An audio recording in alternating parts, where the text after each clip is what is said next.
And we're going now to, and I apologize, we're a couple minutes behind schedule, and but we're going to hear from our speaker this morning. I sent the information about him and what he was going to speak about, so I'm going to let him jump right to it. And welcome, whoops, don't look at that, don't look at that. Everyone close your eyes.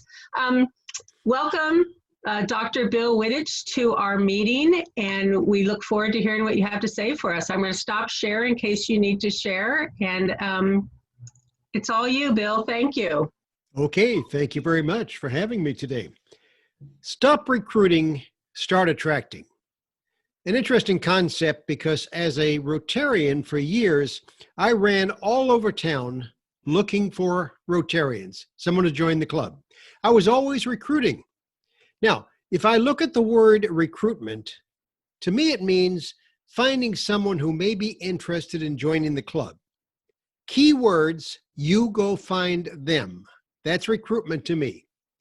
Attraction is very different. Attraction means drawing a person toward membership. The key word being they find you. Now, if I just stopped right there for a minute, recruitment means you go find them. Attraction means they find you.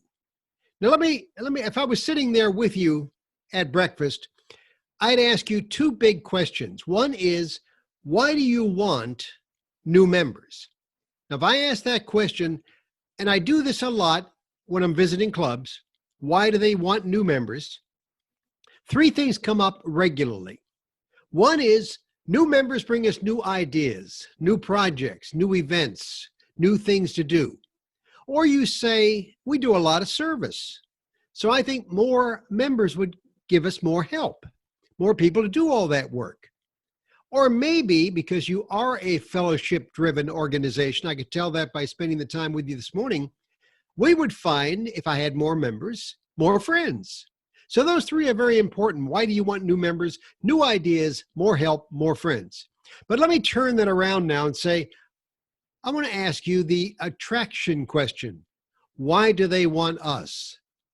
Whoa, all of a sudden I've got 5 things that come up all the time when I ask that question, why do they want us? One is, and I'm talking today primarily about young professionals. Now, when I say young, I'm talking 20s, 30s, and 40s, because most of our clubs are made up of people who are in their 50s or 60s in lots of cases. We're not bringing in as many young professionals as we should be. So the young professional would say, when I ask, why do you want to join Rotary? I want to network. I want to be with those movers and shakers in town. I want to be with, and that's what Rotary has always been.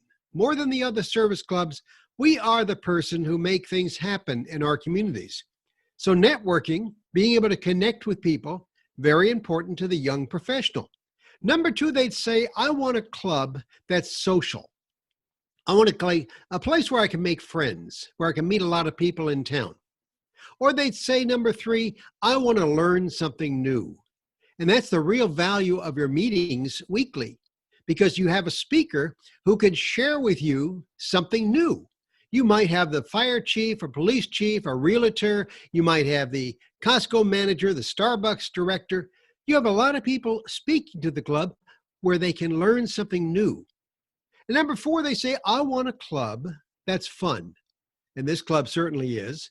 And I think that having fun when you attend a meeting is critical to all of us, but particularly to that young professional we're trying to lure in, trying to attract. And the last thing they would say, I want to do service. Now, it may bother you a little that the service is number 5. Gee, we have networking and social and learning and fun before service. Yes, but here's what's happening. With our young professionals, they're already doing in their lives a lot of service. They've probably got kids, so they're working with the school. They probably are in their church or temple or synagogue, so they're doing things at church or the temple. And they also are doing a lot of things at the senior center or the food bank and places like that. Service is important, but it is not the primary thing that attracts them at first. Now, there are really, in my mind, 3 keys to attraction. One is people are interested in what benefits them. Now, that may sound selfish to you, but it's not really, because I think all of you realize when you give yourself away, when you volunteer, you wonder what you'd get back. And Rotary has lots and lots of benefits. We're hearing some of those this morning. And number two, your job is to tell those prospects, the people you're trying to attract, what the benefits of being a Rotarian are.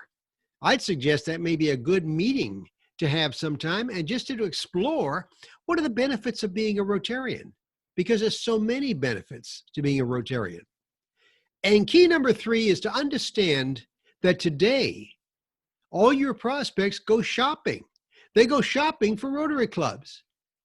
I know you've got a lot of clubs that people could go to in your particular area.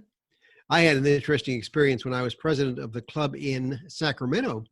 And I had a young gentleman who was sitting there. He was a prospective member. He just came to check us out, I guess. And I said to him, I said, now, is this the first time you've been to a Rotary club? He says, no, I've been to 5. And he mentioned the 5. He said, North Sac and South Sac and this one and that one and that one. I said, why in the world have you been to 5 clubs? He says, I wanted to find the one that fit me, that had the values, that had the kind of feeling, the warmth, the friendliness that looks like me. And you know, in the old days, whenever that was, we would all go to the club nearest where we work or where we live. Today, people actually do go shopping at times. Now, have you ever shopped your own club? Wouldn't that be interesting to be a mystery shopper and to walk into breakfast and see? Now, I had an experience recently, and I will not tell you which club it was. But I walked into this club, and I was the speaker. It was busy, a lot of people, but I found a spot to sit down at the table, and I tried to sit down, and they immediately said, no, that's John's seat. You can't sit there. And I thought, that's not exactly the kind of warmth and value that I want. So I think sometimes by being a mystery shopper in your own club, and we heard that you do welcome people and you do make sure people feel friendly, but that's important. Now understand that all prospects, all the people you're trying to attract, have expectations. Now, a lot of you in this room today are in customer service. You know what an expectation is. You see, if I have a customer who expects something, I'm going to make sure I meet that expectation. And I say, no, you got it wrong. You're going to exceed that expectation. Now, prior to COVID-19, I traveled about 100 days a year because I speak to basically corporations and associations and sometimes Rotary meetings. And I was in Chicago about a year ago before pandemic, and I was staying at the Grand Hyatt on Michigan Avenue. Now, when I walked into that hotel, I expected luxury, I expected cleanliness, I expected warmth and friendliness, and I got it. But the gentleman behind the desk wearing a Hyatt suit and tie had a badge on that said 10 and 5. Now, I had no idea what that meant. Luckily, he got in the elevator with me and we're going up to my room. And I said, sir, what does that 10 and 5 mean? He says, oh, I'm so embarrassed. He says, at Hyatt, 10 feet from a guest, you smile. And 5 feet from a guest, you say, good morning, sir. Good morning, ma'am. And we were caught by corporate not doing that. And for a whole month, I got to wear this badge that says 10 and 5. Now, I'm going to pick on Peoria, Illinois for a minute because I was also speaking in Peoria. And the hotel they were using was the Motel 6. Now, I had an expectation about the Motel 6. I expected they would have left the light on for me because that's what all those ads forever were telling me. And they did, and I was happy with my expectation as well. So I'm looking to attract, and so are you, people who have 3 things. One is a business attitude. Now, you may not think of yourself every day as a business organization, but you know what? You are. You even have classifications on your badge in some cases, and maybe just you talk about classifications. That is, what did you do or what do you do for a living? And Rotary started out that way, and it continues to have a business attitude in your community. Number 2, you have a service attitude. And that's what I want people to have. I want to attract people who have a business attitude and a service attitude. And 3, enough time.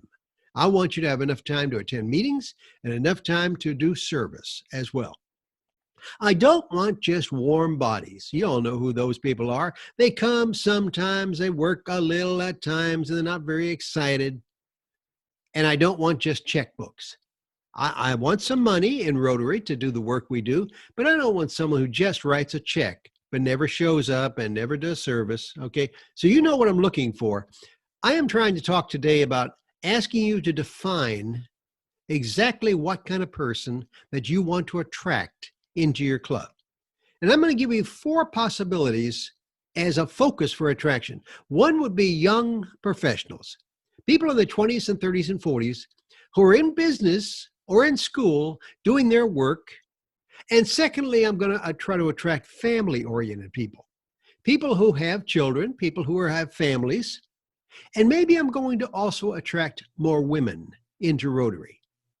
And maybe I'm going to attract boomers, because most of us are boomers, people who are probably close to retirement in some cases.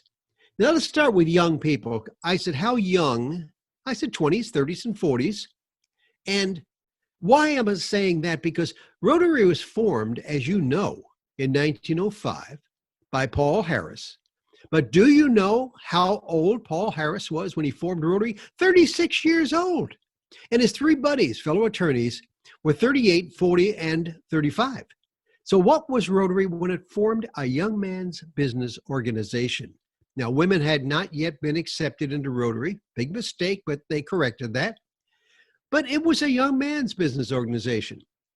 The problem today is that so many young people, young professionals, don't know a thing about Rotary. I'm a Starbucks guy. I'm at Starbucks all the time, and I love Starbucks because prior to pandemic, we go into Starbucks and sit down. You know, people got their computers out and their cell phones out, but they're talking to each other about kind of what they do and what their life's all about. We still do that standing outside of Rotary, even though we can't sit down inside there anymore. But this gentleman, in fact, it was a young lady that I saw in Starbucks one day, and I said to her, I said, what do you know about Rotary? She looked at me and said, is that like one of those Kiwanis or Lions or one of those kind of groups? And I said, they don't know anything about Rotary. So our job in attracting people is to let them know who we are and what we do. Just assume that most young professionals don't really know a lot about Rotary. And if you're trying to attract young folks, something dealing with the environment, something dealing with green, something dealing with a food bank would really excite them and entice them into coming into Rotary as well. If you're trying to attract more family-oriented people, then bring the kids in. Get the kids to attend your breakfast. Do something with childcare on occasion. Do something that involves the spouse and the family and the kids. If you're looking for more women, let me stop right there for a minute and say, I am so excited that for the first time, you may have seen this on the news, 50% of America's CEOs are now women. Whoa, fantastic. So why isn't Rotary 50% women? It's only 26% in the US. Your club probably has hopefully more than 26%, but that's what the average is. So it should be 50% at least, since that's what the corporate CEO makeup is. Boomers, we're mostly boomers in this group probably today, but you know, boomers are interesting because they're retiring at the rate of 10,000 a day until the year 2030. Now think about retirement for a minute. Everybody gets excited about retirement because they're going to travel now. Finally, they're going to get the RV, they're going to get the boat, they're going to travel for a year, and the year's up and they go, now what? And the answer to now what is obviously Rotary, which has some real meaning in their life once again. So I'm suggesting today it's important to define the groups that you want to attract so you can tailor your attraction methods to them. Now, take a look at your current membership. I was looking today at the various people that I could see on the Zoom screen. And how would you define your current members? Well, you know that. You know how many women you have. You know what your diversity is, what your inclusion is. You know how you reflect the community. And are you trying to attract more of the same? Listening to your Rotaract leader, she was talking about trying to improve diversity in your organization. And you're probably pretty good there, but could certainly be better at this point. Now, as I begin to wrap up, I'm going to give you some suggestions about where you can attract new members. One, you're not very good at attracting one of the best categories of new members, and those are your friends. Most of you are not, me included, not asking our friends to come to Rotary. Because you know why? Because you're afraid. You're afraid your friends will say no. You'll get all embarrassed about that and you don't want to face that. So you just don't ask your friends. But you know why your friends are so good at being a Rotarian? Because they're just like you. Isn't that true? Your friends are more like you than different than you in most cases. So friends are a perfect suggestion to bring. Number two, I know a lot of you belong to the Chamber of Commerce in your town. I love the Chamber because it's full of potential Rotarians. Why? Because those are business people. Think about the lunches and the dinners and the chance to meet and mingle and mix with people and talk about. Now, when you talk about Rotary, never talk about Rotary. Talk about what you do. Talk about your projects. Talk about your events. Talk about the work you do in the community, because that makes people go, whoa, that's neat. The Chamber, think about ribbon cuttings. When a brand new business opens in town, those people in that business who may be even new to the town are perfect Rotarians because they need us. Number three, local businesses. Now, this is an early morning start, so I have plenty of time today to hit those 5 places that I'm going today. I'm going to go to the bank, I'm going to the cleaners, I'm going to Home Depot, and my wife has 2 things on her honey-do list that she wants me to take care of today too. So I'm going to run out and do that. Now, when I walk into a local business in my town, Elk Grove, California, I know the owner very well because I've spent time making a relationship with that person and they know I'm a Rotarian. And when I need help, when I want to get them involved in Rotary, quick example. We had a brand new bank open a couple of years ago here in town called the Union Bank. And I knew them from down south, Southern California, where I lived once and went to school down there at USC. And what I did when I walked in the bank is I met Kelly, the manager. And I said, Kelly, why aren't you a Rotarian? She said, Bill, I don't have time right now. I've got to start a branch and all this kind of stuff. I said, okay. So every time I walked into that bank once a week, I would see Kelly and I would yell out loud, Rotary! And she got so angry with me all the time. But now she's the treasurer of the club and has been secretary of the club. Now, you know, I'm suggesting when someone says no, they don't mean no. They mean not yet. So you got to work them a little bit harder every time. Okay. Now, I know that a lot of you go to a church or a temple or a synagogue on Saturday or Sunday, and I do too. And if any of your members today are ministers, you're not going to like this, but during the sermon, I'm looking around that church for Rotarians. And so help me, during the coffee at the end of the service, I'm talking to people about not Rotary, but what we do in Rotary. And they all go, whoa, you do that right here in our town? Fantastic. Okay, another category is nonprofit organizations. I know lots of you are on boards for the Senior Center, for the food bank, for this, for that. Do you know that your fellow board members are all perfect Rotarians to be? Because they already have service in their heart, but they don't yet know what Rotary is. So your job is to inform them about that. Social media, I looked at your website. I know you have a Facebook page. I don't think you do a lot of, even though the environment today is talking negatively about Twitter and about Facebook and all those things, they are still perfect tools. Instagram, LinkedIn, particularly LinkedIn, which has a real Rotary following. Those are ways to let the community know what we do and what's going on in our clubs. Now, I'll tell you what Twitter is perfect for. You know, Twitter is sending out only like a couple of hundred characters every time you tweet. But what you tweet is who the speaker is. Because what you want to tweet about the speaker is, I want you to come in and hear the speaker because then I want you in my Rotary Club so I can inform you about Rotary. Now, if I kind of in wrapping up, I've looked at your website. The only thing wrong with your website probably is that you're not featuring the speaker with a picture and the bio Why is that important? Because that's the lure to attract people. You don't care that they just come to hear the speaker, because once you've got them in that breakfast, you can work them over for Rotary because they're all good people. And 3 final hints. Don't invite anyone to a meeting. What? No, no, no. Invite them to be your guest for breakfast at the Rotary place where all your friends are going to be there. And when you invite them, excuse me, when you invite them for breakfast, you pay for their breakfast. They're your guest. Okay. Number 2, don't talk about polio. Don't talk about bad water in Nairobi. Don't talk about babies dying in Africa. Talk about what you do in your town, because that's exactly what people think. Oh man, you do that right here where I live? Yes, that's right, exactly.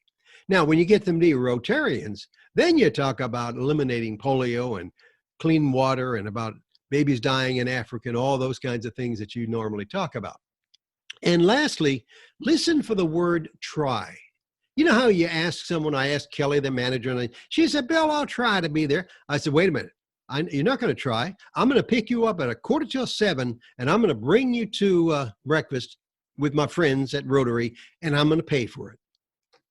Okay, I think you probably are going to throw some things at me, sticks or bones or whatever you got. So I'm ready for any questions you may have or any frustrations you want to express. I'm all yours. Thank you, Bill. Yeah, I think people's heads are kind of taking this in and thinking about it, and we've done a good job in some ways, but I wonder if there's any questions people have. We went over time, and I appreciate all of you for staying. That was my fault that I don't know how to control you guys sometimes. But any questions for our speaker, please? Anybody or comments? Uh-oh, they're quiet. I saw you taking some notes, Maggie. Yeah, I wanted to say thanks. I thought those were a lot of great ideas, and a lot of the things that he hit on are the reasons that I come to Rotary. A shout out to Karen, who asked me essentially every week for a couple years before I joined Rotary. So just, I think those are great ideas, and thanks. Perfect. Good. And they got you finally. Right. We love having her. Any other comments or feedback? Yeah, I think our club is close to 50% women, and that's fantastic. Yeah, that's so unusual. Yeah, and I think our club also has a very large percentage of people under 50. The young professionals I'm talking about. That's right. Yeah. Exactly. Yep. Yeah.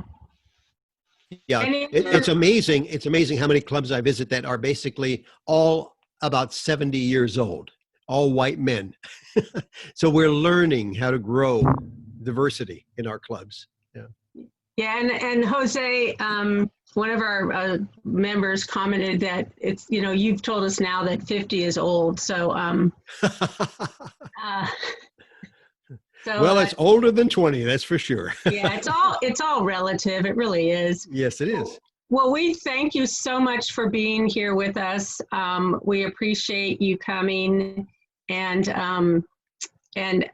it's always good for us to be thinking about this and about how to do it, and who to attract and how to go about it. So thank you so much. Thank you, and I've enjoyed my session with you. I enjoyed hearing all of your meeting before I started, so that was nice. Thank you. Yeah, thank you for that. And in your honor, we are going to make a donation to a local nonprofit, Tri-County Independent Living. Oh, good, thank you. Who support people with disabilities in living independent lives in our community. So thank you so much.